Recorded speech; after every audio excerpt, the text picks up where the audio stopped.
What is going on, my YouTube media? Welcome back to my channel. Welcome back into another video. In today's video, we're going to be discussing my need for prebiotics, not probiotics, prebiotics, right? Because up until I did a stool test, I didn't know that my body needed and my gut needed prebiotics. So let's get right into the video without wasting time. And just to catch you guys up on things, I will do a little bit of a background so you guys get where I'm at. But I did a stool test. My doctor recommended a stool test from, I actually got everything here. And you guys are going to be able to see this on the screen from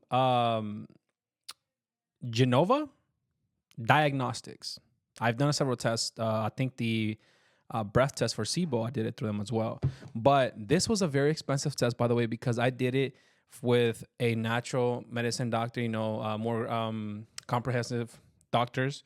And this was very expensive. So lately I've been spending so much money on my health, but I wanted to check to see how everything is going because obviously I had really bad episodes lately and it's been a struggle, guys. It's been a fight. But anyways, so I did a stool test, just comprehensive profile of the stool and to see where basically how my gut bacteria was, my gut biome, all of that good stuff, right? And, I did the stool test. I put it in a couple of containers. I shipped that out and through FedEx, and then eventually about 2 weeks later, I got my results. Now the doctor said it was going to take about 3 weeks to a month, maybe. But to be honest, the results came back pretty fast. So I switched on my appointment and made an appointment with him and have him explain what's going on. As you guys can see, and I'm gonna put this up on the screen. I have for some reason here on here.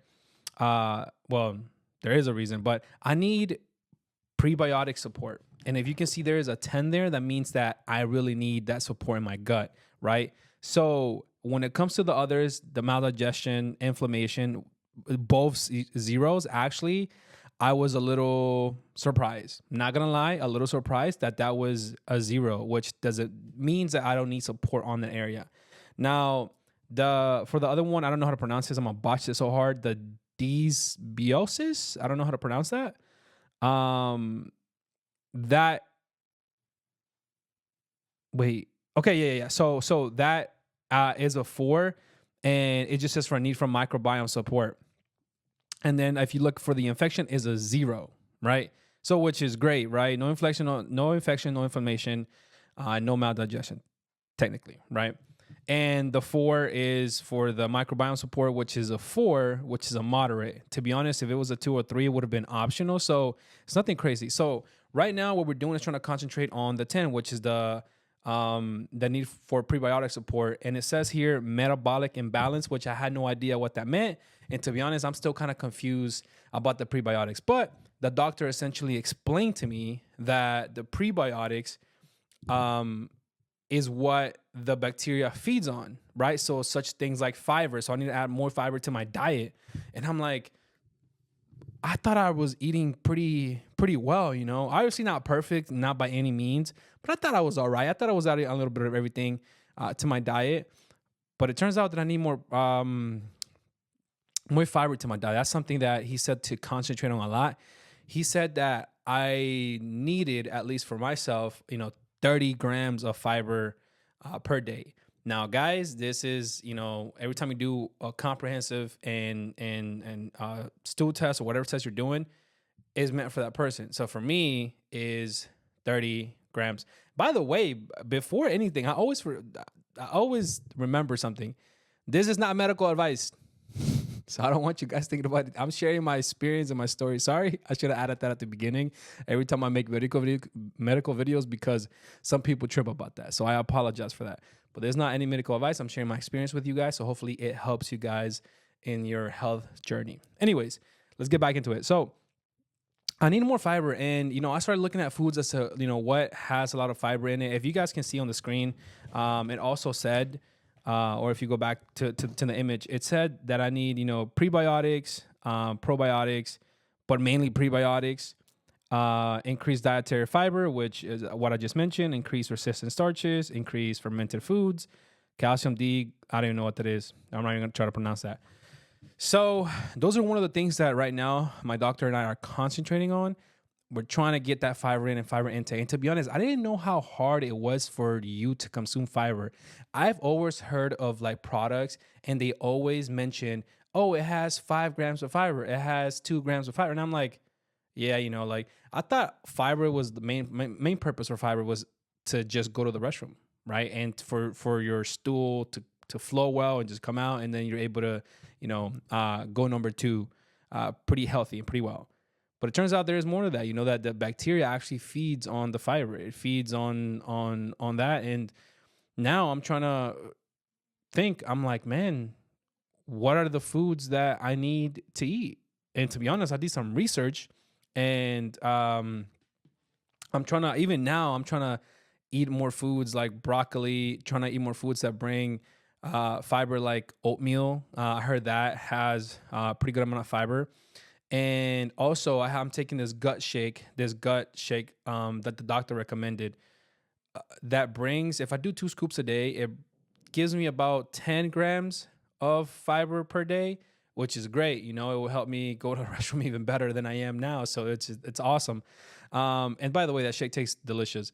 But if you guys in the comment section, or if you're watching this video, if you have any idea on what it's a good source of fiber that helps you guys and maybe bring my levels back to normal where they should be, that would be great for my gut health, right? Right now, this is checking a lot of things at once. It has 5 different areas, but 2 of them are really need for support. Well, one of them is mainly, the other one is moderate, right? But I want to take care of my my GI tract as much as possible, and as many of you guys. Recently, I feel like my acid reflux has been acting up more than usual, and it really sucks because sleeping at night sucks. I've been having a lot of that global sensation in my throat. My throat has been more sensitive, so I'm just working on trying to get back on track to what I used to be, right? Trying to find some answers. Even today, if you see this on my arm, by the way, I did an allergy test, which I'll make an allergy video soon as well. But this allergy test is trying to see if I am allergic to any of like the basic foods. And today it didn't show that I was allergic to anything. So now we can rule that out and proceed to try to keep finding answers from my health, my chest, and all the good stuff, right? So I've been seeing doctors. I've been seeing my GI doctors. Actually, my GI doctor, wants to do an endoscopy because of the stomach inflammation I had. I mentioned this in private videos. Stomach inflammation that I had. Now, I'm not sure what caused that inflammation, but I had an endoscopy in February, and I don't know if I want to do that again because, being put to sleep constantly is not fun. And the thing is, when you go to gastro doctors often, if you switch by any chance, the first thing they'll want to do is an endoscopy. 1, because it's pretty safe for the most part. And 2, it's a quick procedure. So it's like, they make money really fast. And then they also check a lot of things inside you. So it's really simplistic is what I'm trying to say. But, it benefits both parties. But when you see doctors and you keep switching doctors, then that's hurting you because you keep getting put to sleep. And then, you have a new doctor checking you. The reason I'm going with just a new GI doctor, not a surgeon, just a GI doctor for maintenance and to manage my symptoms, is because this doctor's within my system, right? The system that I am with everything, my health records, everything that I do with my primary physician, anything else. It's within the network, and it's just better. It's more fluency whenever you go to the doctor because they get to see your charts, and it's easier to flow that way. So he recommended that. I'm not sure if I'm gonna go through with it yet. I want to see if I can check. There's another way I can check my inflammation in my stomach again, like the CT scan. I'm not sure, but as far as the fiber, maybe that can help with some of my gastro issues. Maybe that can help me with some of my reflux too. Supporting my bacteria. The doctor told me that obviously there's good and bad bacteria. Most of us know that, right? But sometimes when you don't feed the good bacteria, then it dies. So you don't want those bacteria, the good bacteria, to die. You want to feed them, right? You want to make sure that they are eating so you can have a good, healthy GI tract, which I'm all about.